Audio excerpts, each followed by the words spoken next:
Lina Vila, a lo largo de la entrevista vamos a hablar un poquito pues, de toda tu trayectoria, de Bellas Artes, de la Casa Velázquez, de todas tus exposiciones, que ya son muchas. Pero quería preguntarte lo primero por una frase que te he leído en una entrevista de Antón Castro, que dices que el dibujo y la lectura te han salvado de la desesperación. El dibujo lo entiendo, porque es un poco tu oficio, tu profesión, pero la lectura, ¿qué importancia tiene en tu obra? La lectura yo creo que me ha enseñado más que cualquier colegio, cualquier carrera o lo que sea, ¿no? Me ha acompañado muchísimo, me ha enseñado muchísimo, me ha abierto el mundo, me ha hecho ver otros horizontes. En unos momentos en los que a lo mejor por circunstancias, ahora recientemente la pandemia, ¿no? Pero en otras circunstancias en las que yo he estado muy parada o muy pendiente de personas enfermas o de duelos o de cosas así, la lectura me ha hecho estar en otros lugares. La poesía me ha dado muchísimas imágenes a lo largo de mi vida, imágenes que he plasmado, ¿no?, en los cuadros. Todo ese universo te lo llevas a tu jardín de las delicias, por así decirlo, y lo transportas a tu obra. No sé, con tantas disciplinas como manejas, porque haces grabado, haces también costura, bordado, pintura, no sé en qué te sientes más cómoda. Imagino que igual en el dibujo, ¿no?, que es lo más básico, el papel y el lápiz. Exacto. Yo creo que todos los niños lo que hacemos primero es dibujar, ¿no?, en la arena, en una piedra, con una tiza. Lo primero que hubo como arte para mí es el dibujo. Entonces el dibujo para mí es lo más intuitivo, lo más verdadero, lo más fresco, lo más sincero al final. Te pones aquí delante de los folios, hojas, lo que sea, en blanco, y ahí vomitas un poco todo lo que, como un diario al final, ¿no?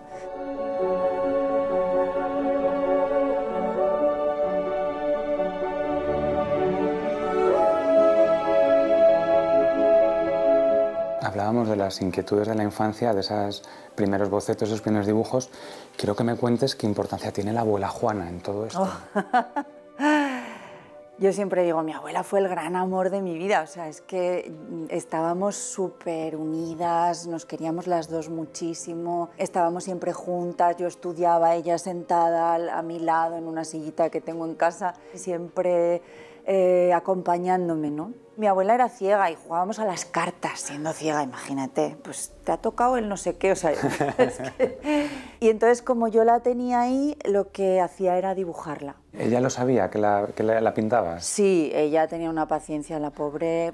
¿Y luego le describías cómo había quedado o ella intuía de algún modo...? No, nunca preguntaba ni nada, y eso que me llegó a posar desnuda, la pinté también desnuda y ella decía, ay, Maña, pero ¿esto para qué es?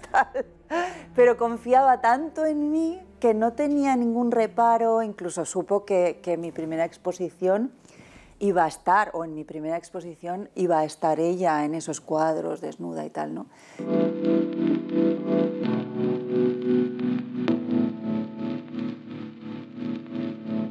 ¿Cuáles dirías, Lina, que son un poco los ejes de tu obra? Yo no sé si las cosas que conoces de tu entorno, ¿no?, esa fragilidad del ser humano, no sé si también muchas veces igual, incluso por la tabla cromática, la muerte está muy presente, ese paso del tiempo, ese inexorable... Sí, yo creo que ya desde muy pequeña, quizá por esto de mi abuela, yo la quería tanto, tanto que me hacía, siendo muy pequeña, yo iba a su cuarto a ver si las sábanas se levantaban por la respiración, porque quería que estuviera viva, o sea, y pensaba en un momento dado, siendo muy cría, claro, que iba a ser inmortal, que ella no se podía morir nunca, ¿no? Esas primeras pérdidas, digamos que me quedaron súper grabadas. Y yo pienso al final que un creador o una creadora siempre trabaja sobre lo que no controla o sobre sus miedos, sobre sus angustias. Te ayuda un poco a sobrellevar esa incomprensión de la vida, ¿no?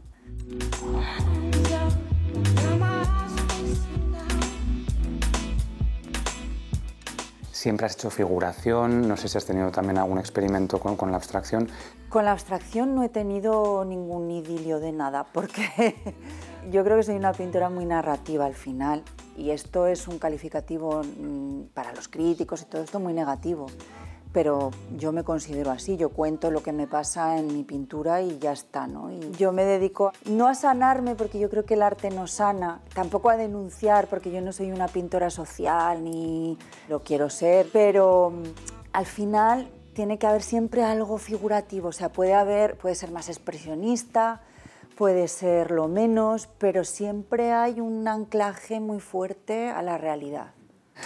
Eres una pintora con bastante compromiso social, aunque a veces digas lo contrario, pero por ejemplo la última exposición que ha podido verse en Barbastro y que ahora va a ir a Calatayud, cuéntanos cuál es el título y de qué trata un poco. El título es Pan de mis días, que hace referencia, a pesar de que la gente dice ¡ay, como la hogaza del pueblo! No, hace referencia a la palabra griega pan, que es todo, del demos pueblo, entonces el todo de mis días en pandemia, ¿no? Cuando yo logré venir aquí al taller, lo primero que hice fue como si fuera un homenaje a esas personas ancianas que estaban muriendo solas en las residencias. Entonces yo lo primero que pude hacer era esos retratos de ancianas que eran como, para mí como un homenaje. Y luego, cuando ya podíamos salir, yo lo que veía era ovejas, rebaños por aquí, los pastores con las ovejas, ¿no? Y entonces utilizaba esas ovejas, que les ponía corbata, un micrófono delante y tal, como para hacer de políticos dando un mitin. Y eso se fue depurando y se fue haciendo más en la línea de lo que yo he hecho siempre, que es, como tú decías, hablar un poco de esa fragilidad, ¿no? Y al final se convirtió en ese carnero, Cordero de Dios, el Agnus Dei, que se sacrifica. Esas ovejas al final son personas, pero es lo que yo veía. Entonces se convirtieron en los protagonistas de mis cuadros. De alguna forma también como esa somos la mayoría, que eso sí que es un poco como una pataleta de decir nos están tratando como borregos.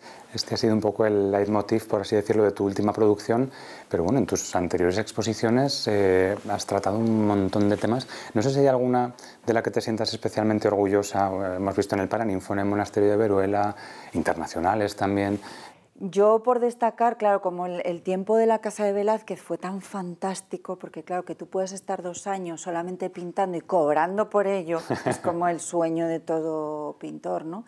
El sueño sería vivir así toda la vida, pero bueno, 2 años está genial. La del final de la beca, la del Monasterio de Veruela, también por el lugar, por el espacio, que era maravilloso, y también porque ahí hubo muchísimas cosas muy buenas en la Casa de Velázquez, en esa beca. También estuvo por el medio el 11M, que fue tremendo y en el que murieron familiares de amigos. Le diagnosticaron a mi padre una enfermedad de la que murió o con la que murió. Hubo muchas cosas, entonces esa exposición para mí es como vital, ¿no?